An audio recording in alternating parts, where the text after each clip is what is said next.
Welcome, my darling pretties, to our Beyond the Dawn of Business podcast for pretty, empowered female entrepreneurs.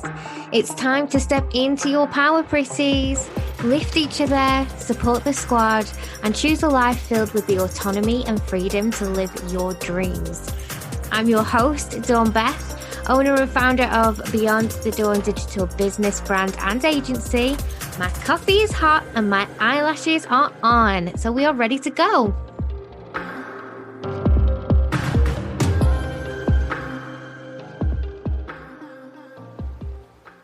So, hey, pretties. Welcome to our first podcast.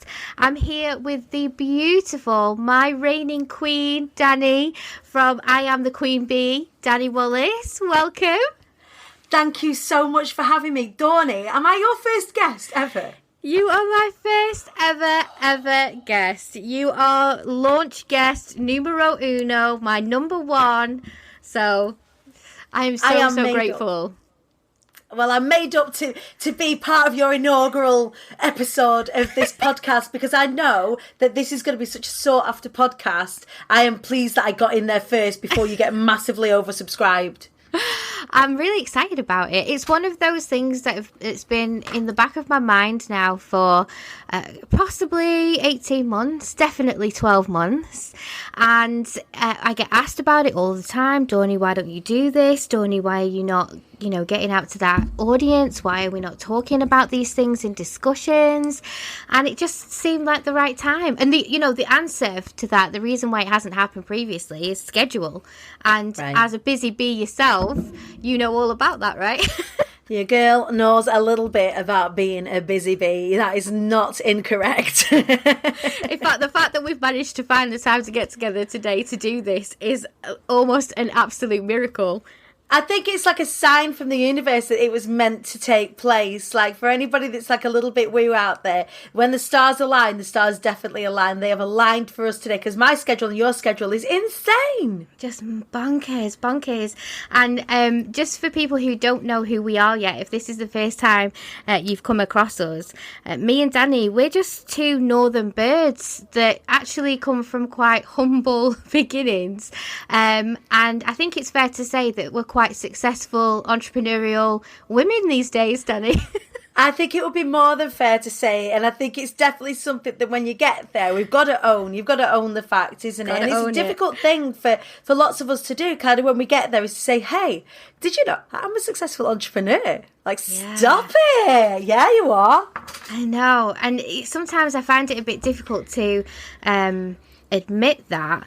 But I think that's just because you just constantly work on the journey, right? And it's still a journey for us. We're still learning every day. Every day's a school day. Yeah. But you get to this stage where actually you look back and you think, wow, 5 years ago versus today. Yeah. Oh, my goodness.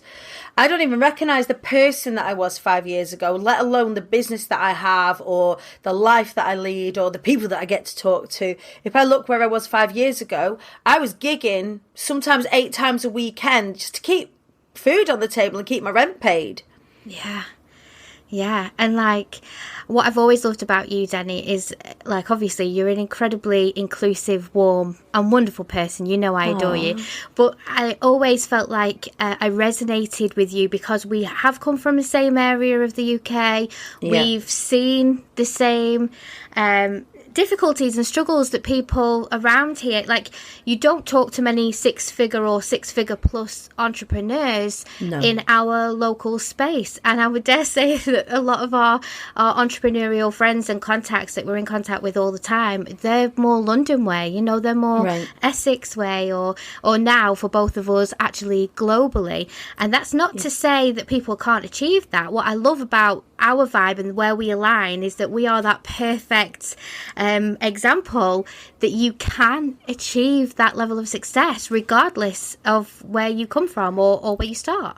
100%, 100%, Donny. So my business is sort of based in a quote that I heard just after I come through the most difficult time of my life, and it's this quote from the Bee movie, and it goes, aerodynamically, the bee shouldn't be able to fly. Its little wings shouldn't get its fat little body off the ground. The bee, however, doesn't care what humans think is impossible. The bee flies anyway, and that's exactly kind of where you and I both have kind of come from, is that place where the people around us, what we do isn't for people like us, really. People like us don't go on to become entertainers, entrepreneurs, successful, buying our dream homes or traveling or when we're allowed and all of that. People like us don't do those things. People that have success around us tend to be more traditional, bricks and mortar businesses. They might have made their money in construction or from being an accountant, solicitor, the more kind of traditional ways of creating abundance for themselves. So for us in our area, like if I look outside where I live right now, I don't know anybody in this particular area that is doing the things that I'm doing. I feel a bit strange doing all of this from my bedroom on the council estates of Preston. But the beautiful thing about that is that you've taken this whole dream that I think our industry in particular is really on board with, that it doesn't matter where you are in the world, as long as you have access to the internet, you can reach more people than ever before. And we've kind of embraced that ideal, that it doesn't matter if you're in your bedroom on a Preston council estate. Like you probably chat to and work with more celebrities than hardly anyone else that I know. And from this kind of weird hierarchy that we do have in our mind, and we do kind of use as our own bespoke limiting belief, I think it's living proof that actually you can do it if you just put your mind to it and you create ways that you see possibilities rather than blocks. You can actually achieve it. And you certainly have inspired me and been the wind beneath my wings with a lot of the projects that I've taken on, because I have just seen you fly.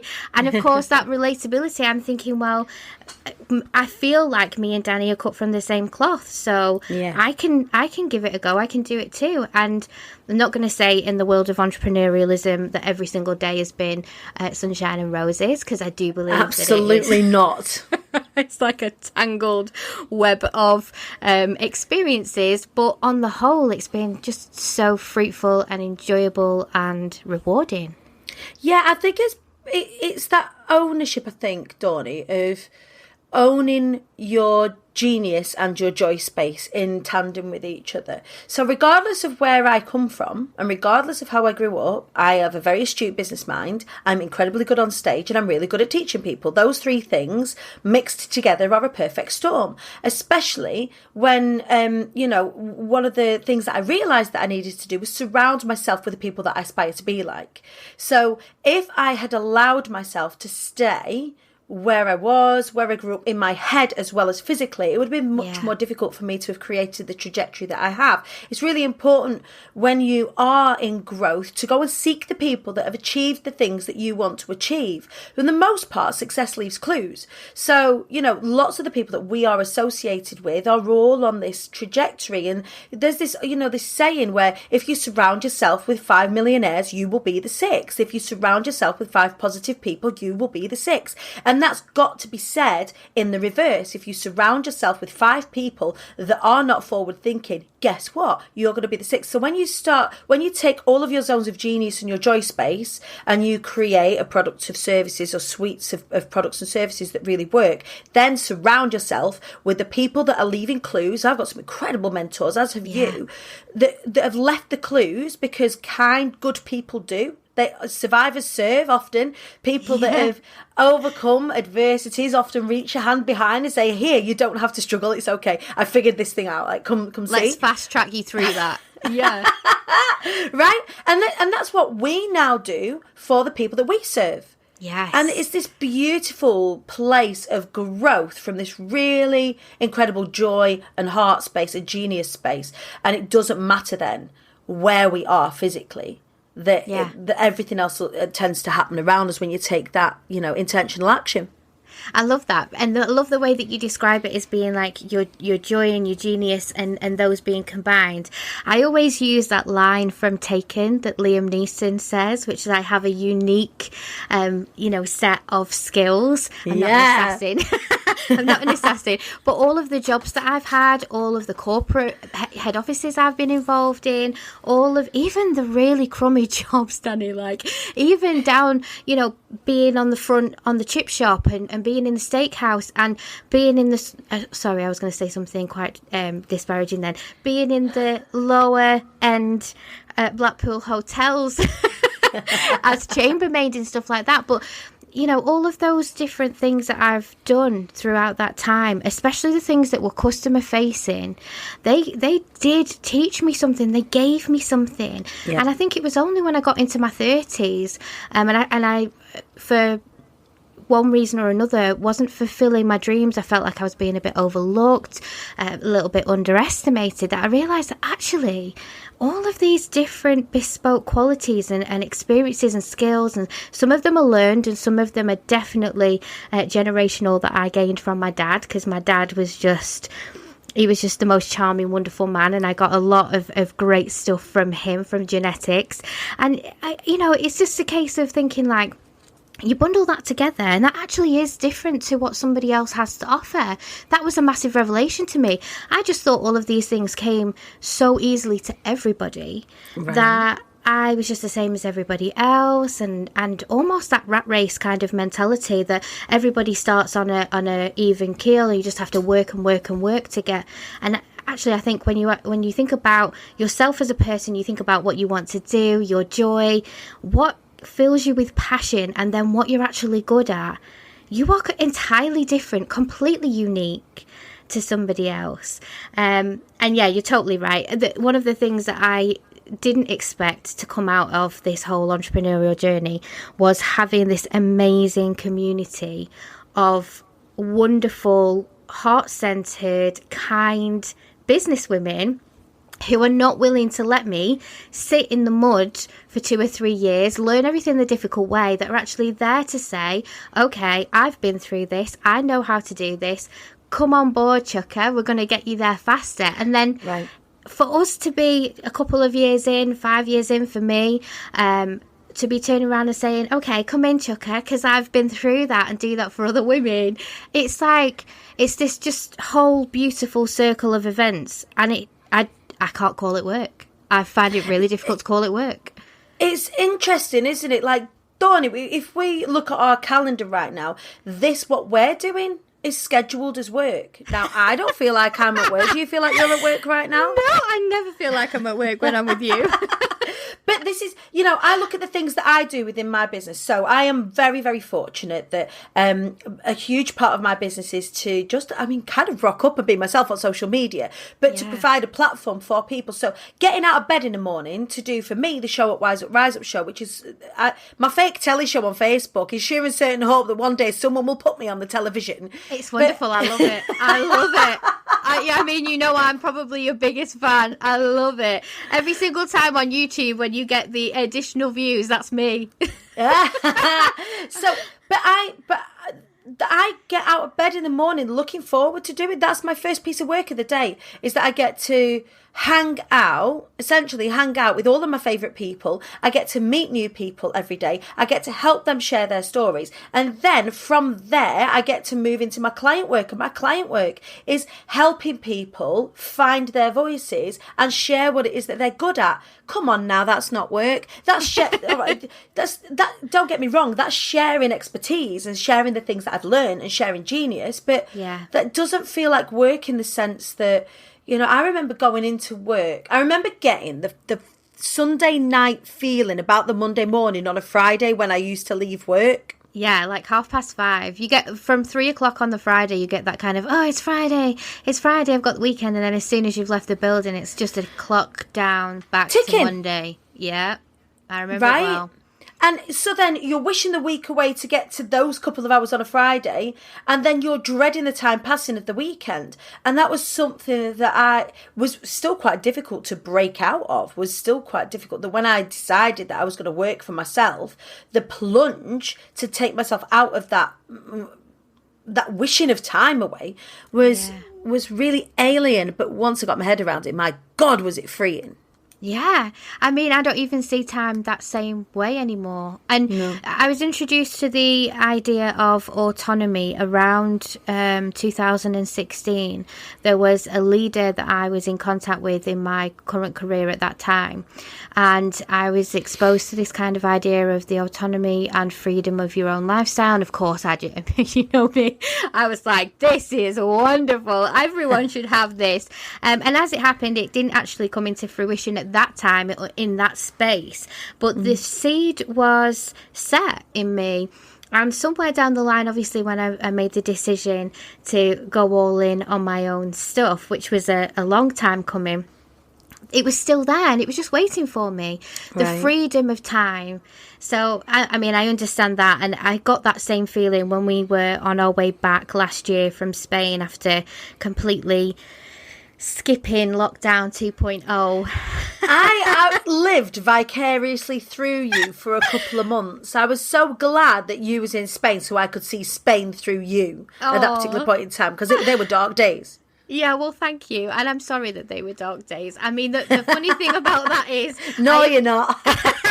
No, I'm so sorry that they were dark days for everybody back in the UK. I truly am. But I only get one of two responses to that situation. And the first response is, it was really crummy for us back here. And, was it even safe? Because people do worry about the fact that were we even safe over there? And the second response, which was the one that surprised me the most and the one that delighted me, was absolute joy and pride. Like, people were so proud of me, Dani, for I was making that so decision. happy for you. Like, if I was in a position to have been able to have done that, I absolutely would have done. If I was in a position to have been able to... And do you know what's been beautiful? Like, being your friend and seeing all the incredible things that you've done and you've created. For you to have that ability to take your family and put them there for that period of time. Wow, what a thing to have achieved. And I think it would be a silly person to go, I don't think you should have done that. Shut up. There was a bit Shut of that. up. What I did get was a lot of, is it safe? Like, we managed to fly out during that... half term, the October half term, where the corridors were open. I don't know what Boris was thinking. He opened the corridor and then he closed it, and it was hardly worth opening, but he opened it, and like this, quick, open it, go, get Dani out.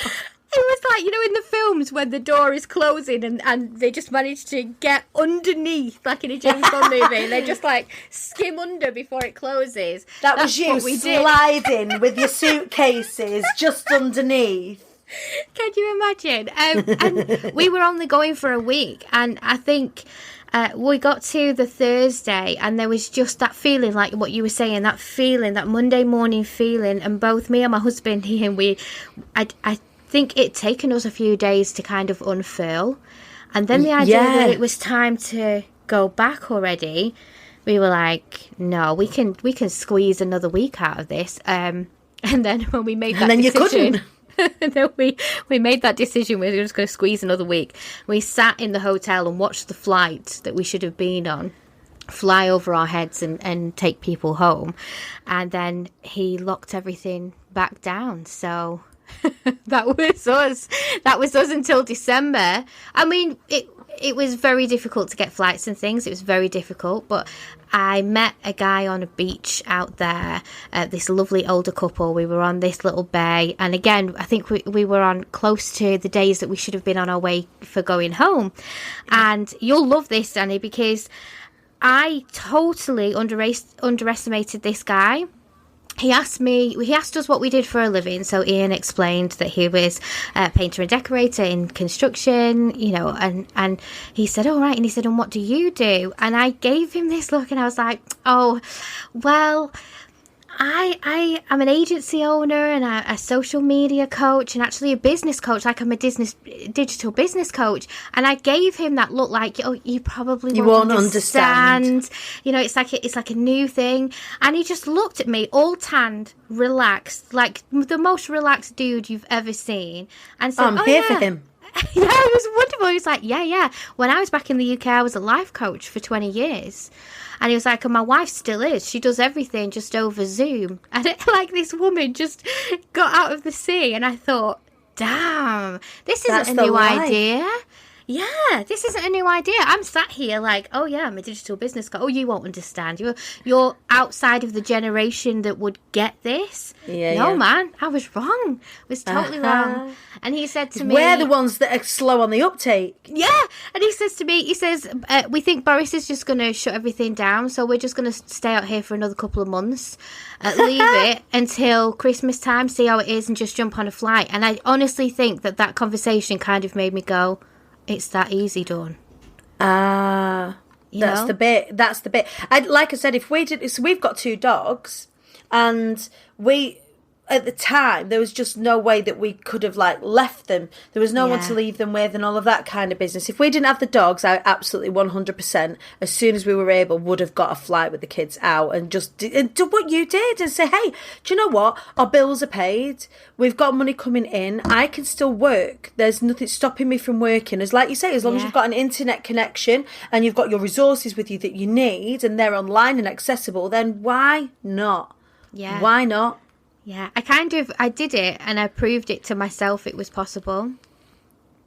And now it's like, I remember that time I just went and chilled out in Spain for a little while during lockdown. You didn't chill out because you worked the entire time. I worked the entire time. We had a massive project. We're part of an amazing course where we bonus and we support. So we were working the entire time. The entire agency was fully booked.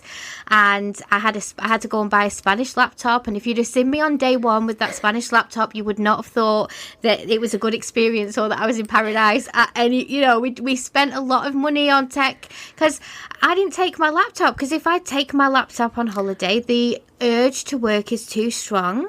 There would not, and this is because the work doesn't feel like work, so you can't help yourself sometimes, I think. And then, especially our partners, I don't know if yours is the same, Dani, will look at you, go, how are you working? And I'm like, but I love it. Yeah, I can't stay away from it for any longer. Yeah, like I could sit on a beach and write, or I could do anything like that. So put me in a situation where there's palm trees and a free bar and my laptop. I'm in trouble. I can't. You're not going to be able to tear me away from that situation. So yeah, I didn't take it, but I think what's wonderful about that is it's just a really good example, I guess, of how we have changed our entire existence based on how we wanted to live, how we wanted to work, how we wanted to make use of the expertise and the skills and whatever training we've taken or whatever things that we've learned through our lives, and actually lean into that rather than fighting against it. I spent a long time trying to fit in other people's boxes. I remember that. And now we're at this situation where actually I hate using the word authentic because it's kind of become one of those buzzwords, but there's no better word, that we've actually authentically allowed ourselves to be who we truly are. Yeah, absolutely. I've become unemployable. Absolutely, categorically unemployable. Like, if I look now at who I am now as a person, as a potential employee, and I remember who I was when I was working within the Island. I had some fantastic jobs working for some global companies like Scarf and Warehouse, Jaguar Land Rover, some really great companies. Yeah. And I remember at the time being creative, coming up with solutions, trying to implement them, and being so much red tape. No, this is the way things have always been done. We would put in proposal after proposal to try and, better the lives and the service that we were providing to the people that work for us. We weren't allowed to deliver them. And it was like this. Whereas now, I get to service my community in exactly the way that they need. I get to choose how I do that at any given point. And I don't get dismissed. I either sell it or I don't sell it, depending on whereas when I was there, I remember being so bound up and tied up by what I had to do because, someone else was steering the boat. Well, I'm steering the boat now. So that means that any creativity that I allow for myself, anything that I create is, I get to put out there. No one tells me no now. I love that. Yeah.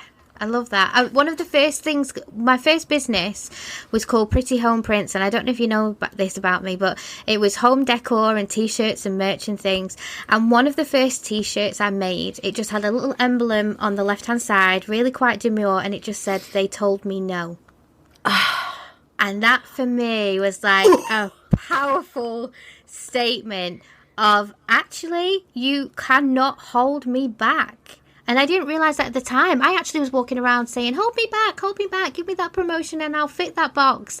I'll be that person, I'll be that chameleon, I will change myself to fit into what you need. And you're totally right, unemployable is right. I just don't I will fit your assessment criteria. I will mould myself in that moment to fit your assessment criteria instead of being your own criteria. Like, here are the things that I'm offering. You take me. Yes. Like, here's what I'm going to give to you. And I think that is the thing that, I think that's why when people move out into the entrepreneurial space, they almost second guess themselves because you're having to behave differently. Instead of saying, I've got to fit the criteria, all of a sudden the criteria has been taken away from you. So then you're like, oh, whoa. So who am I then? Who do I have to be in this space? And I think that's at the very beginning of an entrepreneurial journey. That's the bit. That's the tap dance that you've got to do. You've got to work that stuff out. I know that's the stuff that I help people with within their speaking. Like, I help people speak about their mission and their business. I help people speak about who it is that they are and why they care, so that they can share with people what their criteria is to be a client for them, instead of them fitting a criteria for whoever it is that's got a space for them. Yes, and what's wonderful about the work that you do is that you recognise that energy within somebody and you pull on those threads so that I know that people have worked with you and had complete epiphanies over who they actually are and what they actually want to do, because it's almost like we lock that away somewhere safe and don't want to put ourselves out there for fear of rejection, or, you know, we all love imposter syndrome, and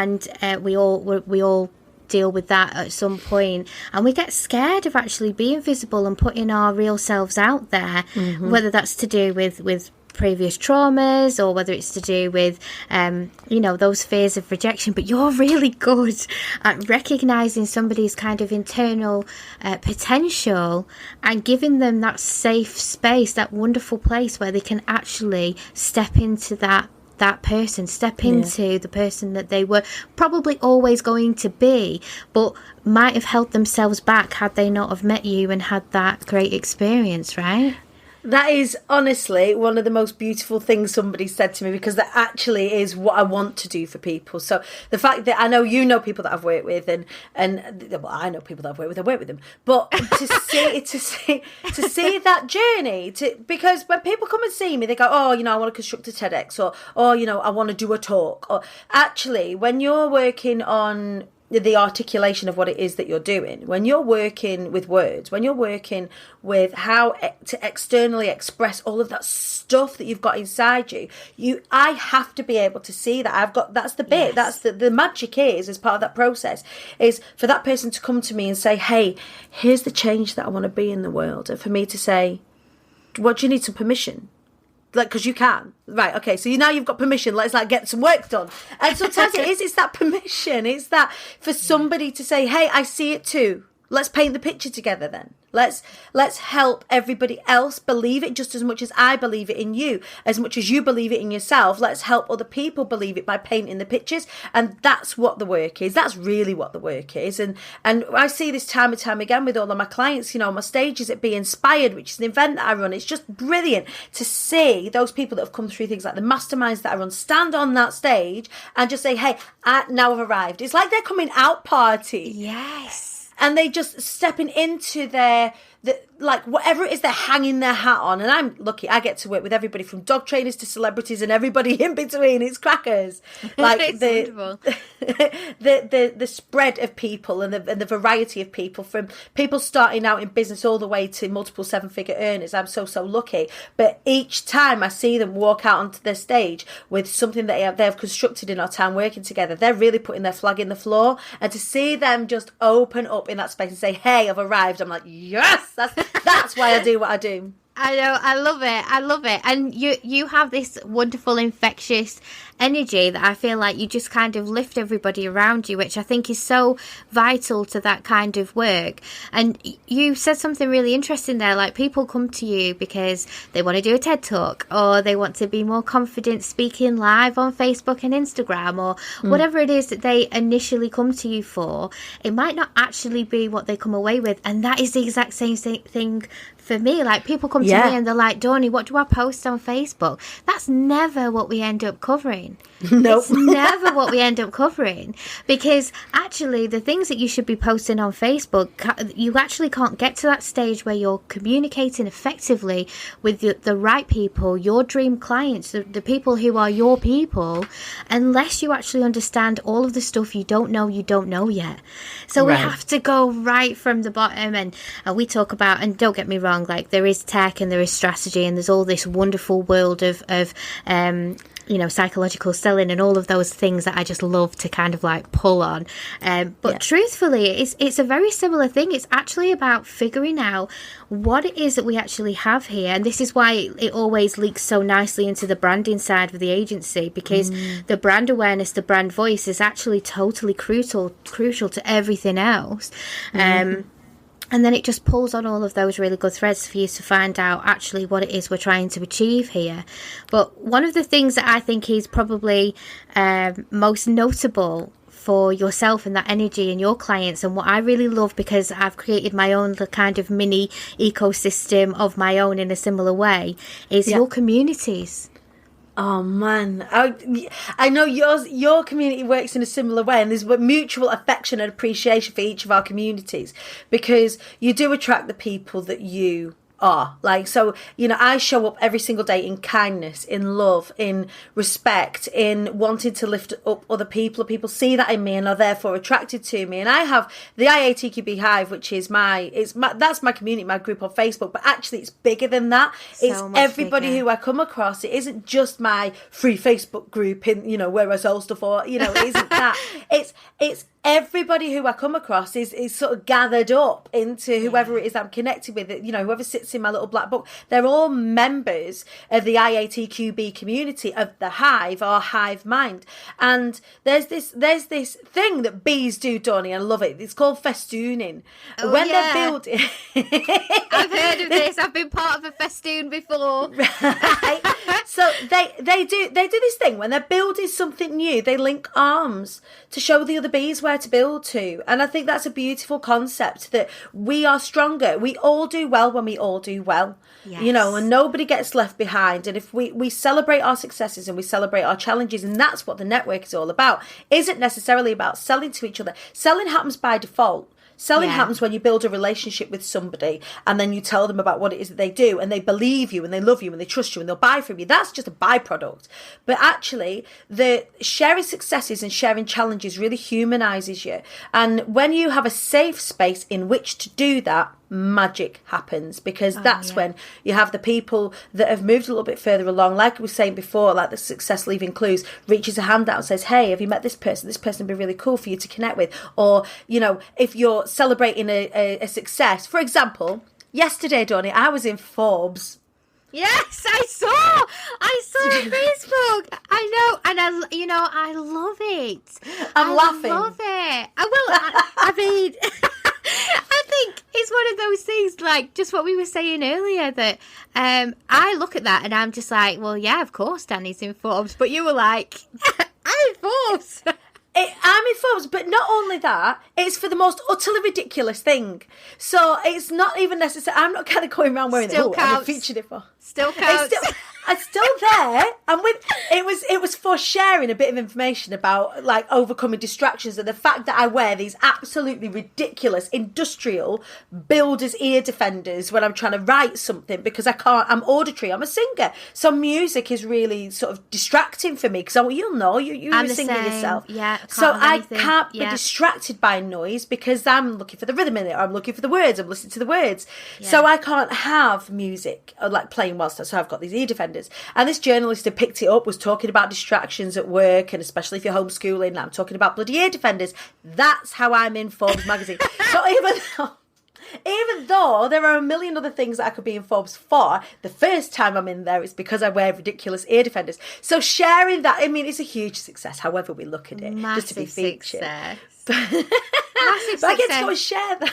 I know, but I mean, that's the kind of thing that I think is just so wonderful about you as well, because you have this amazing success and you're in Forbes and you're like, oh, I'm just in there for ear defenders, and like that's what part of the joy of being around you and knowing you, because of course you're in Forbes for ear defenders. We wouldn't expect anything less, and it's like, going to be something ridiculous. Well, I mean, I think it's just you're just so relatable and down to earth, and like I know we are surrounded by a really good community of entrepreneurial women, but actually there are a flip side of this, and I was talking to our mutual friend Tom about this a week or so ago, about actually you take one step outside of those safe houses, those communities and those networks that you've become accustomed to, and actually not everybody's experience of being online and being on socials or anything like that, especially during this past 12 months whilst things have been super difficult for people, it's actually not that way. And because we are almost in these highly cultivated and really safe, I call them internet safe houses, we actually don't see it. It's like stepping out, do you remember in Beetlejuice when they step out the house and it's like the sandworm, the big snake, the big snake thing? That's like we're safe in the house, and then as soon as we come out of our communities it was like, it's actually pretty scary out there. Yeah, you know, and I think, yeah, that's it's one of the things that I always think is just so wonderful about the work that you do with your communities. And I know you have multiple ways in which you connect. You have a book, you have your events, your speaking events, you have multiple services that are, I know you have one-to-one stuff, but you also have these great group programs that actually connect people together at the same time as learning through you, masterminds and collaborations with other powerhouses, and actually you've got lots and lots of different ways that you connect to your hive, to your you know, people, which I think is just so wonderful. And I'm lucky, and well, not lucky. Lucky isn't the right word. It's all, you know, it's constructed intentionally. So there are ways that people can access me that are free, that cost absolutely nothing, and there are ways that you know, like I say, I work with multimillionaires. I work with I work with entrepreneurs. I work with celebrities. I work with people within the media, and they want to work with me in a different way. So to have a suite of services that really hit all of those different demographics, I think I'm very grateful that I have that capacity, that I have that ability to work with people, whether it's, you know, within those bigger events, which I absolutely love and I can't wait to do, or if it's in those, you know, really super, you know, VIP situation one-to-ones where we'll jet off somewhere like Italy when we're able to and hole ourselves up and create for a few days together and have these like 5-star experiences. Wonderful. We should do that. You know, I mean, I saw you do that. Was it last year in the It space? was, yeah. It was in October when the corridor was open for a brief amount of time. We were very quick time, straight out. Yeah. Smash and grab into Italy and out again. But yeah, they're having those VIP experiences as well. So they're having this like really broad suite of services that really look after all of my audience. Because, you know, we're talking in business about niche, about, you know, speak specifically to one person. I'm like, no. No, I won't. I won't speak specifically to one person because there are more people than one type of person that needs to choose to fly anyway. So what happens is I have become my niche. Yes. So it's the essence of what being the Queen Bee is all about. It's that reclamation of success, abundance, wealth, happiness, health, all of those things, love, all of those things that, you know, if you're not really born into it, we have to be a little bit more tenacious about going to find it. That's not just for one person. That's for more people than one type. You know, I'm not speaking to 35-year-old single parents, or, you know, I'm not talking to like the world, man. Like, come and get amongst it. Come on in here. This space You're for welcome. all. I know, and I love that, and I love how inclusive you are. And I'm obviously a part of your groups because I'm like a big fan, and I'm in the midst of them all, and they are incredibly supportive communities. And I do find myself in my I have my free group, the Social Pretties, and so many people have told me you need to change the name of the group. It makes no sense. It makes sense to me and it makes sense to my people. It's never getting changed. That's the name. No. I love your pretties. They're so, I mean, this was actually an early concept that I adopted when we had Pretty Home Prints. And, you know, we started off the branding agency. It was Pretty Branding and it was Pretty Everything. And it slowly but surely became a thing where we had returning clients and people who were in our network that just called themselves like your pretties. And then, of course, I love that. From The Wizard of Oz, although I'm not a wicked witch, I promise you. But I love that, fly, my pretties, fly. And that's like my whole thing. And that was when we were selling prints. That wasn't even when we were in this space yet. We had that even then, which was just wonderful. But they're an incredibly warm and inclusive bunch of people. I am very pink and girly, you know that. So I do tend to attract the females, and I'm okay with that because I exclusively work with females. Nice. And I think whenever I've been previously counselled to remove Social Pretties from my business structure because it takes a lot of energy, it takes a lot of my time. I hang out in there quite often. It's your safe space as well. My community is my safe space. Yeah. Like, I'm known to rock up into my hive with a bottle of wine sometimes on a Sunday and just drink the wine and talk to people. Like, I'm not giving any value. I'm just turning up. Like, they're my safe. I can, like, all of the verbal diarrhea, all of my thoughts from the week, and they are not censored. I don't censor what it is that I'm thinking or feeling or whatever. And I think that's important. Yeah, and I love them. And you can't ever cut, for me, you couldn't cut that out. You can look at my whole enterprise, if you will, and you could look at it from a purely business perspective, and you could easily cut my heart out of it by looking at it through that lens. So Social Pretties is never going anywhere. It's like, it's part of me. It needs to stay. And then, of course, we have Pro Members, which is my membership, my actual Pro membership, where there's training and there's a lot more in there. But again, it's just, all it is Social Pretties in a much more focused arena. There's still the same vibes. There's still the same energy. It's just that we actually get quite a lot of stuff done in there, and we keep each other accountable, and there's a lot of traction occurring, you know, that kind of thing. But I don't know what I would do without, first of all, I don't know what I would have done without finding Lisa Johnson. Lisa deserves a mention because when I came across Lisa, she was probably the first person that I'd come across on the internet that made me feel like there was the possibility to do what I'd been thinking I wanted to do, because I actually started my membership. Most people don't know this about me. I actually started my membership before I met Lisa. But you know, she put a completely different idea of it in my head. And I remember looking at her and thinking, actually, I think this is possible. Things are possible. And then through Lisa and meeting other people, and I think that's how you and I came into contact through that circle and network, which is so strange because we literally live 20 minutes 5 minutes away, less than that. Yeah. Like, less than that. It's like 10, 15 minutes away, like, down the road. That's how close we are. So and close. Then we only met by being in this. And again, like, Lisa Johnson's been massively pivotal in my business growth and everything that's happened. And I attribute a lot of my sort of trajectory to her and learning from her. So to be able to find friends like you as well, like, just around the corner, like, we're allowed to walk in pairs now. So I like, spoke to you. I was like, we need to go and walk along the beach. We're allowed to do that. It doesn't even to be clandestine. We can just do it because we're allowed now. We're allowed. No, and I would look forward to that. I'd love to do that. And I think it's the relationships that I've built with my clients and with my peers during this time. I can't ever go back. I've built friendships, and I just have a pure love for you all. I couldn't go back.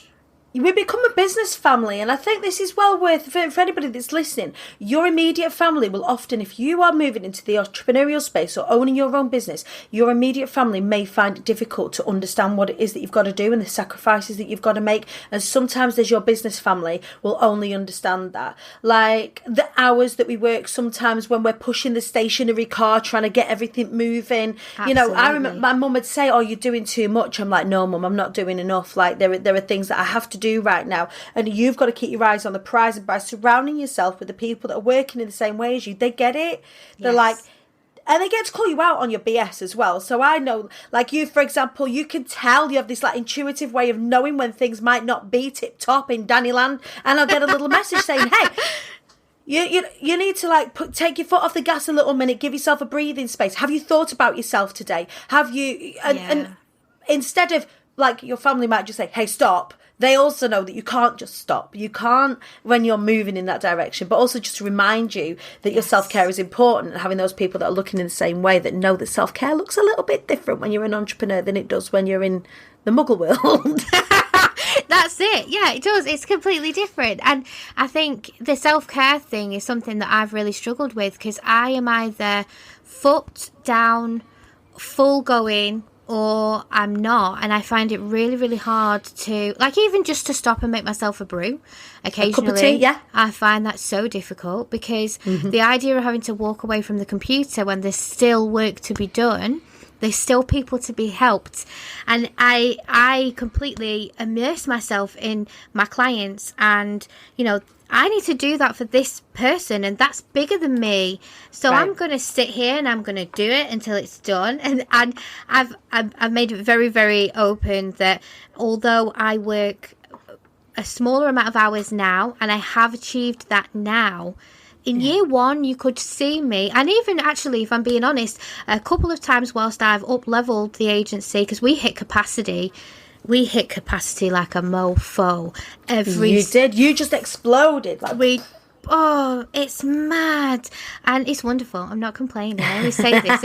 I'm so grateful for it. But every single time I hit that level where actually we need to up level again, we need to grow again, and often that requires a full business change in terms of structure. It's like a snake shedding its skin. Like every time it gets bigger, it has to shed its skin. And there is this point before that happens where it becomes uncomfortable in order for that to happen. So you've got to like push yourself to a level of discomfort in order for you to grow to that next stage. Like a caterpillar breaking out its chrysalis, becoming a butterfly, but doing it time and time and time and time again. You've got to be really comfortable getting uncomfortable, yeah? Yeah. And I think the first time I went through that, I didn't truly know what was happening. I spent a January, and I've spoken quite openly with my pretties about this previously.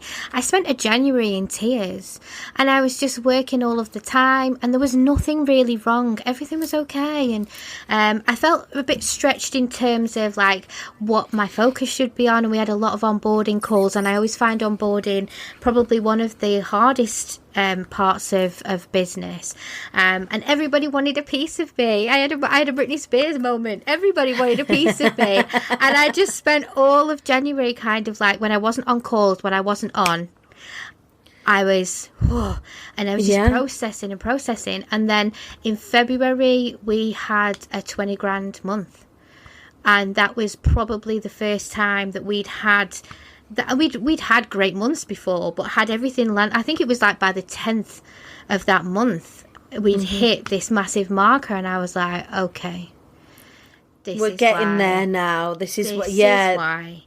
It was almost like grieving that, like, okay, so you've got to this level of business, now you need to grieve because that's gone. Yeah. So you're moving into this next step. So you're going to cry for a bit, and you're going to process it, and your emotions are going to be all over the place, because you are no longer that person anymore. That person that you've wanted to step into, that you've envisioned, well, she's actually just on the other side of this month marker. So have a good cry, get it out of your system, because next month you have to be her, and then bang.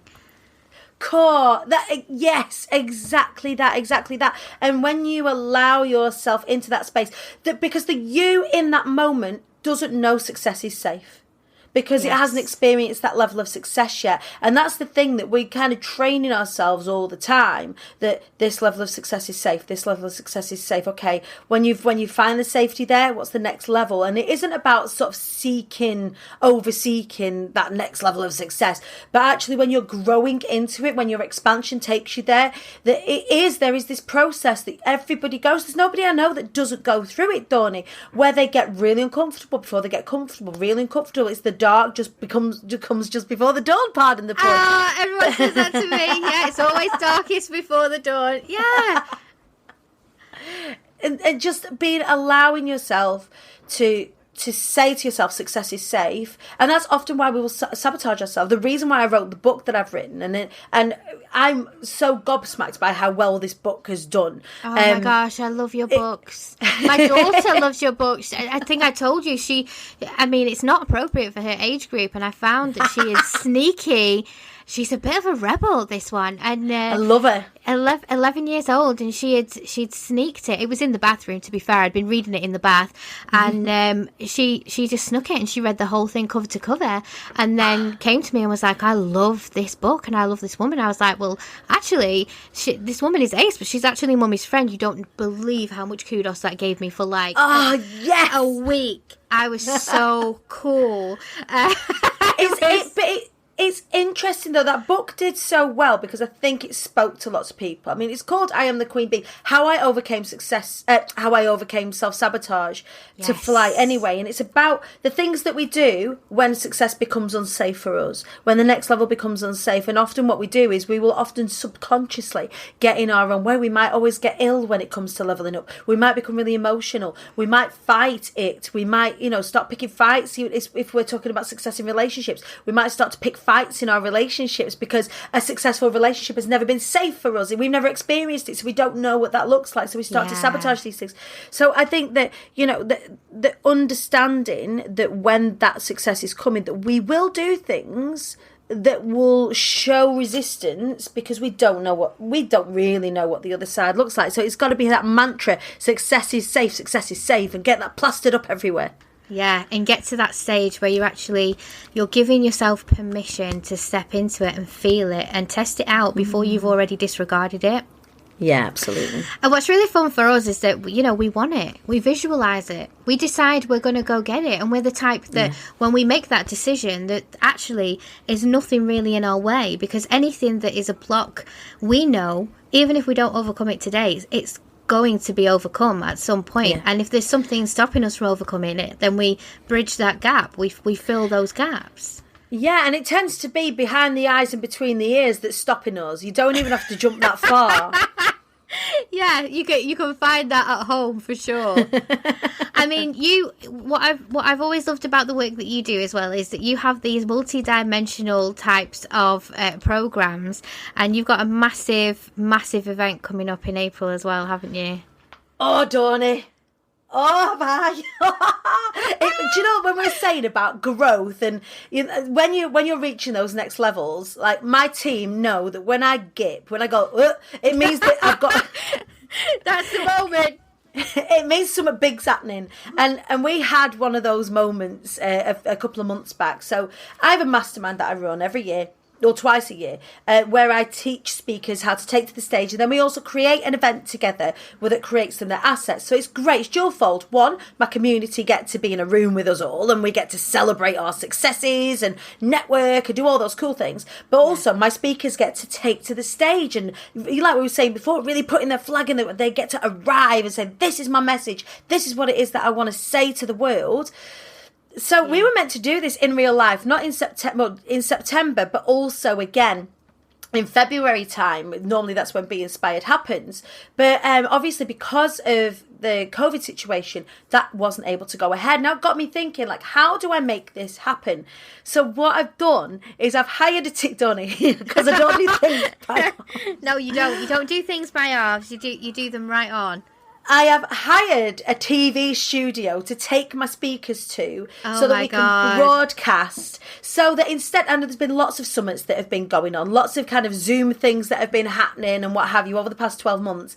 And I always feel like it's just lacking a bit of something. Like, I come from a speaking background. It's edutainment. Like, I want to be entertained as well as educated. Yeah. So what we've done is we're taking everybody on the 22nd and 23rd of April to a TV studio to broadcast it. So it's all on Zoom, it's all online for people to access it. But for 2 full days, I've got 22 incredible speakers who are going to be talking about all manner of things: business, life, spirituality, parenting, sales, branding, like you name it. They're going to be speaking about it over the course of 2 days. And as well, all of the speakers have put like goodies and extra freebies into like a members area for all of our ticket holders. So yeah, all those tickets are now on sale. But we're not just doing that. We're also raising money for the Flying Away Foundation, which is my charitable foundation that I've created for survivors of domestic abuse. So really, really exciting. That's so exciting. And I guess even for your speakers, that's like a new concept. They're gonna be on the telly. They're gonna be in a proper professional broadcasting studio. Yeah. I mean, that's something that you put under your belt. That experience in itself is just a wonderful thing, and that's without even considering how valuable this whole event is going to be for the people who are there watching and buying tickets in that member area. Everything that I do, and what like you said about at the beginning, everything I do is multifaceted. It's never just with the intention of earning money. It's never, and I think that's why the things that I do well, because it benefits everybody involved. Yes. It benefits the speakers. It benefits my team. It benefits the people that are watching at home. My God, they're getting so much value and incredible stuff that they can revisit again and again and again and again and again. And as well, they get an opportunity to make money off of the event by becoming an affiliate. And if they buy a ticket, they can become an affiliate, and they get £25 for every ticket that they sell. They get an opportunity to coach with me if they sell the most tickets. Like, there's so many ways it benefits everybody involved, and that is, I think, one of the reasons why IATQB does so well, is because the thought is around everybody. Everything is for the benefit of everybody, not just the person running it, not just me. And that's why I love it. That's why I like throw the covers back from my bed every morning and like can't wait to get in the office. I've got to be honest with you, Dani. For a woman called Dawn, I'd never throw my covers back like that. Like, you could leave me in bed all day. But no, I think one of the things that really resonates with me is that I have that same vision of my flex is how many people I can positively impact. That's it. Like, and those people that aren't always direct, and that's the same with you. All of these things that you put out, and they're for the people. It's not just for the direct people who buy tickets. There'll be so many people outside of that are within those communities of people that will benefit from these messages, from the value, and it's like a ripple effect. It just goes out, and we all have this, Miss America idea of world peace, right? That's what we all want. Do a little bit. We actually have the opportunity to make our corner of the world a better place by acknowledging our voice and acknowledging that power. And I won't get into the Meghan and Harry situation, but I mean, we have that, and it's something that I think we are incredibly grateful for. Just so happy to.